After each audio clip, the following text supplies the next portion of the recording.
Tu vis ton art comment? Je ne peux pas vivre sans, je deviens très malheureuse quand je ne travaille pas. Quel est ton art? Qu'est-ce que tu fais? Je fais la peinture principalement. C'est longtemps que j'étais que peintre et depuis 2004, depuis donc j'habite ici à Droite-Val, j'ai commencé aussi à faire les mosaïques.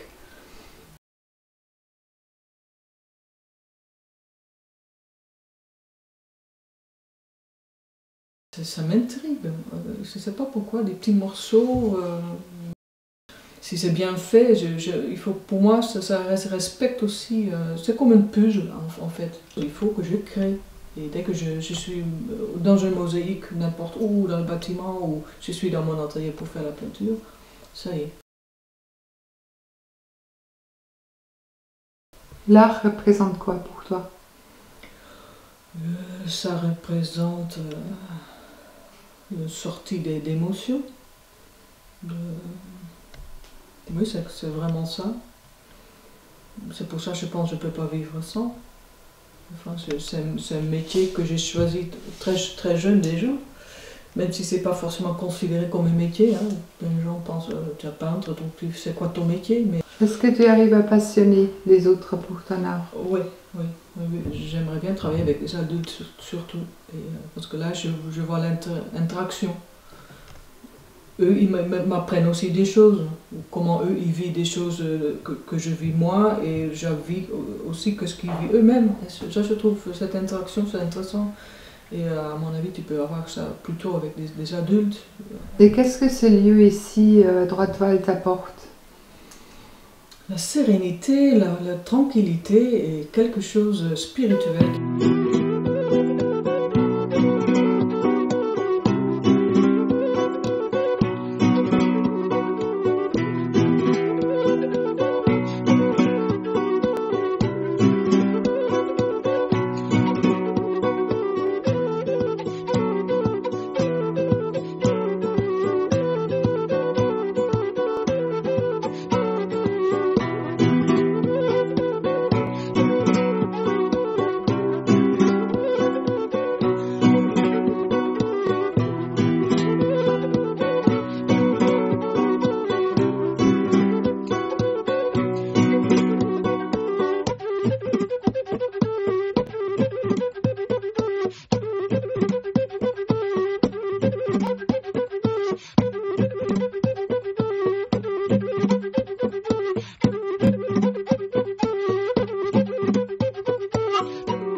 Je dis aux gens quand ils arrivent ici, bienvenue à Droite-Val, bienvenue ici. Et j'espère que vous vous sentez bien à l'aise ici, comme chez vous. Et qu'est-ce que tu proposes ici, sur ce site? Qu'est-ce que tu offres? J'offre la tranquillité, le calme, la nature et de l'art. Et bien sûr, la convivialité, des bons repas, vraiment le loisir.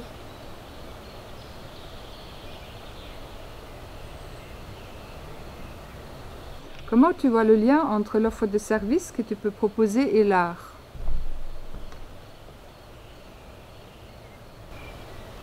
question. Déjà que les gens sont accueillis dans des chambres d'art artistique, enfin ils sont décorés artistiquement, et ça commence là déjà, à l'entrée avec la mosaïque murale on trouve là, on est tout de suite accueillis artistiquement. Et enfin, on prépare des repas originaux, on fait la table jolie avec des assiettes toutes différentes, plein de couleurs. On reste dans le style, on peut dire. Donc on propose gîte de groupe, donc on a une capacité de à peu près 20 personnes sur 8 chambres, avec des salles de bain, 2 chambres avec salle de bain. On propose aussi chambre d'hôtes, donc les gens peuvent venir aussi en couple ou avec des enfants. Et on peut proposer ça des chambres sans ou avec salle de bain. On a un petit studio sur 2 chambres. On a un camping, juste 4 places. On propose des stages de peinture, la mosaïque et la sculpture, et de gravure aussi, art et nature. C'est ça à peu près ce qu'on peut proposer ici. Et la sculpture de quoi? Une sculpture sur pierre. Sur pierre, Oui. Pas sur bois. Ça pourrait, mais en général, on propose la pierre parce que c'est plus attirant. Et tu veux même héberger des chevaux? On peut même héberger des chevaux. On est sur un circuit des roulottes. C'est un lieu très inspirant. Plein d'artistes qui viennent ici, amateurs et professionnels, ils trouvent beaucoup d'inspiration. Aussi la calme, mais ce n'est pas forcément des gens qui veulent peindre ce qu'ils voient, mais qui sentent plutôt. Vraiment, ça donne beaucoup d'inspiration. C'est un haut lieu énergétique alors? Ah oui, absolument. D'accord. Ben merci, j'ai bien envie de venir moi. Ouais, bienvenue. Par rapport à ce site, qu'est-ce qu'il t'apporte? Il m'apporte une chose essentielle à la vie, c'est de toujours pouvoir mettre une expression personnelle, artistique, peut-être pas fantaisiste sans doute, dans toute chose. Je peux trouver du plaisir artistique, entre guillemets, à faire la vaisselle, rien qu'en nettoyant les pinceaux. Si on fait de la peinture, il faut savoir nettoyer ses pinceaux, il faut savoir faire la vaisselle. Et c'est un plaisir. Faire de la cuisine, c'est aussi inventer, c'est être créatif. Et donc pour moi, dans la vie, il faut être créatif. Si j'avais l'interdiction du créatif, je serais très très malheureux. Si on m'interdisait d'être créatif. Ici, il y a quelque chose qui s'est fait intuitivement, sans qu'il y ait tellement de ma volonté, entre guillemets. Et bien sûr, il y a de ma volonté, j'ai accepté un certain nombre de choses, etc. Mais il y a des choses qui ont été plus fortes que moi-même. Je reste persuadé que sur la Terre, il y a eu un moment où il y avait accord entre la spiritualité et la nature, globalement comprise dans toute la biochimie de la nature. Et qu'au fur et à mesure que c'est formalisé la spiritualité, il y a eu un désaccord. Et que maintenant, on arrive à des choses terribles qui nous déchirent, qui sont le désaccord entre ce qu'on vit de façon en tant que sensation, en tant qu'émotion, comme des choses positives, et puis ce qu'on devrait faire ou vivre pour respecter des règles de morale ou de religion ou de spiritualité codées. Qu'est-ce que tu proposes et que tu offres ici à tes hôtes qui viennent?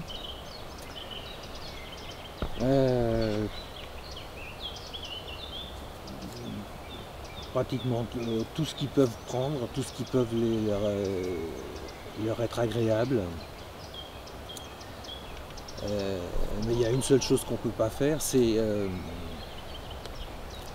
leur ouvrir le cœur. S'ils ont le cœur fermé, je ne peux pas l'ouvrir. En fait, tu agis avec tes hôtes comme tu agis avec l'art.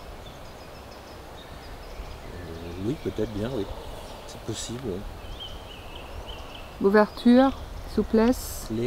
L'ouverture, la souplesse. Oui. La générosité. Oui, c'est nécessaire. Oui. L'infini, l'illimité, tout est possible. Oui, parce qu'autrement il n'y a pas de dialogue. Dans les autres, on a une extrême grande diversité. Moi, je peux travailler, dans mon travail artistique, je peux faire des sculptures complètement abstraites et je peux être aussi représentatif et faire du concret. Pour moi, il n'y a pas de limite, il n'y a pas de différence de l'un à l'autre. Il y a une expression d'un certain nombre d'émotions et de sentiments Et il reste de toute façon, en tout état de cause, un écart entre celui qui fait une œuvre et celui qui regarde une œuvre. Et cet écart, personne ne peut intervenir dessus. Il n'y a jamais personne qui peut intervenir sur ce... On ne peut pas le gérer, on ne peut pas le commander, on ne peut pas l'organiser. Il existe et c'est un écart où il n'y a que de l'émotion, il n'y a que des ondes, il n'y a que des choses impalpables, indicibles qui sont là. Et pour les autres, d'une certaine manière, c'est la même chose. On est avec Myriam dans un lieu, on offre quelque chose et les gens viennent pour profiter de ça, mais avec une panoplie, une palette. En quelques années, on a vu de tout. C'est-à-dire des gens qui sont juste en panne sur le bord de la route et qui ont besoin d'un hébergement, et ça va à des gens qui ont vraiment besoin d'un recueillement, de s'isoler du monde entier et qui trouvent que là, le dialogue avec les oiseaux est parfait et très bien pour eux. Donc on a toute la palette complète. Et qu'est-ce que tu dis, pour finir, qu'est-ce que tu dis à la personne qui rentre ici, chez toi, ton hôte? Qu'est-ce que tu lui dis? Bonjour, vous êtes le bienvenu.